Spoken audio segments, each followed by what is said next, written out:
ইম ধরো অনেকগুলো বাজার লিয়েছি, বাজার ছাড়া আনতে পারছি না। ধরো তো তাড়াতাড়ি ধরো। কি বাজার নিয়ে আসছো? এতগুলো চারা নিয়ে আসতে পারছো না তুমি? আচ্ছা তুমি দেখো কি বাজার দেখো লিয়েছি। তুমি কি বাজার নিয়ে আসছো? এই গরুর খাবার নিয়ে আসছো গ্ল্যান? না গরুর না, হচ্ছে পোলট্রি, ব্রয়লারের, পোলট্রির জন্য। আদার আদার নিয়ে আসছো? হয়। আজকে পাঙ্গাসের মাছ নিয়ে আসোনি তুমি? না পাঙ্গাসে মাছ লয়, ওটা রুইয়ের মাছ লিয়ে আইছি। ডেলি দিন পাঙ্গাস মাছ খাই, ওই জন্য অনেকে কমেন্টে বলে আমরা নাকি পাঙ্গাস খাই, এই জন্য আজকে রুই আনিছি। এই গুঁড়া মরিচ নিছো? হ্যাঁ গুঁড়া মরিচ নিছি। দেখো আরো দেখো কি কি আছে। আর মশলা নিছো? জিরা। কাঁকরোল নিয়ে আসোনি কেন আজকে তুমি? কাঁকরোল নাই, কাঁকরোল গোটা বাজার খুঁজেছি, কাঁকরোল পাইনি। সতীহাট বাজারে গোটাই খুঁজেছি। অনেকগুলো বাজারই তো নিয়ে আসিছো। এগুলা বেগুন, বেগুন উপরে তুলা থাও, পচা যাবে।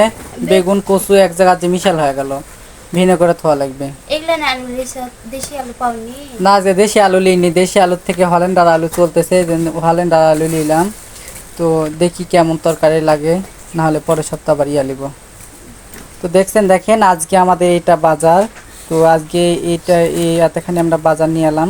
অনেকগুলান বাজার নিয়ে আসিছে, তাই চারা নিয়ে আসতে পারছ না। হ্যাঁ এতগুলান বাজার। তো অনেকে বলবেন যে একটু বাজার ছাড়া আনতে পারতেছেন না, তো আমরা হচ্ছে ভিডিও করবো এই জন্য, বুঝছেন।